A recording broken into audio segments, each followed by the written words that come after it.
Tu écoutes encore de la musique? Alors écoute cette histoire jusqu'à la fin, j'espère que tu arriveras à arrêter. Je suis un homme de 21 ans. Mon ami est mort il y a quelques mois lors d'un accident de voiture, Allah irahmo. Il était bien éduqué, très poli et aimé de tous. Tout le monde était surpris par sa mort mais ne pouvait que dire Alhamdulillah.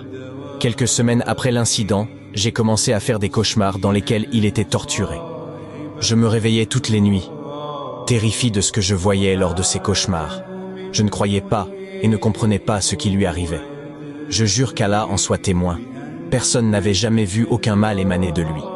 Les cauchemars devenaient de plus en plus fréquents comme s'il me demandait de l'aide. L'odieuse image de lui étant torturé était coincée dans mon esprit. Je voyais du sadide, mince liquide mélangé à du sang, sortir de ses oreilles, sa bouche et d'en dessous ses ongles. Ce fut une image que je n'oublierai jamais. Je jure par le Créateur des cieux et de ce monde que ces cris étaient anormaux.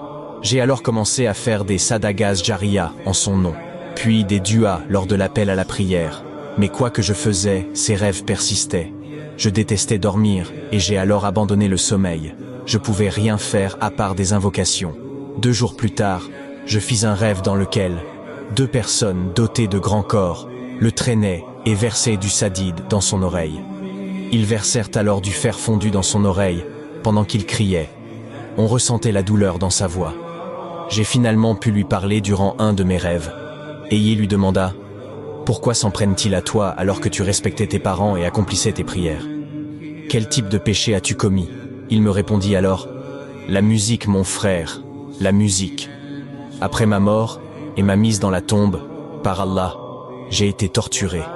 Un trou de l'enfer, dû à la musique et au péché jarien, continue. Je n'ai eu aucun jour de repos, wallah, aucun jour à cause de la musique. Les anges m'ont torturé. » Puis les 2 hommes le traînèrent à nouveau et me demandèrent le sens de l'ariiste. Puis je me rappelai qu'il détenait un compte Instagram sur lequel il publiait du contenu accompagné de musique. Le grand nombre de likes et d'abonnés me brisa le cœur. Il ne savait pas qu'il était décédé. C'est ce qu'il disait en parlant de péché jariyin. Il prenait des péchés pour chaque personne qui écoutait de la musique sur son compte. Je ressentais comme si tout cela était de ma faute. Je n'avais pas connaissance de ce péché. Je continuais à chercher une solution. Je connaissais ni ses codes personnels, ni son email. Je continuais de chercher une solution et des moyens. Jusqu'à ce que, alhamdulillah, Allah me guida, et je trouva enfin un pirateur à qui j'ai expliqué la situation. Il effaça alors tout et supprima son compte. Finalement, après une longue période, 15, je me suis senti apaisé et je pouvais à nouveau dormir. Je n'oublierai jamais ces images. Depuis, j'ai arrêté d'écouter de la musique et je détestais en parler ou simplement mentionner la musique.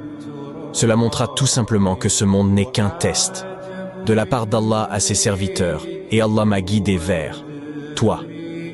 Qu'Allah te guide, qu'Allah te pardonne, qu'Allah te préserve, qu'Allah augmente ta foi, qu'Allah t'accorde une belle fin, qu'Allah te protège de tout mal, qu'Allah t'accorde la santé, qu'Allah t'accorde la réussite, qu'Allah t'élève en degrés, qu'Allah t'accorde une moitié pieuse, qu'Allah t'accorde la patience, qu'Allah fasse de toi une si belle âme, qu'Allah accepte toutes tes invocations, qu'Allah t'accorde la richesse, qu'Allah t'accorde le bonheur, qu'Allah t'éloigne des hypocrites, qu'Allah fasse de toi une personne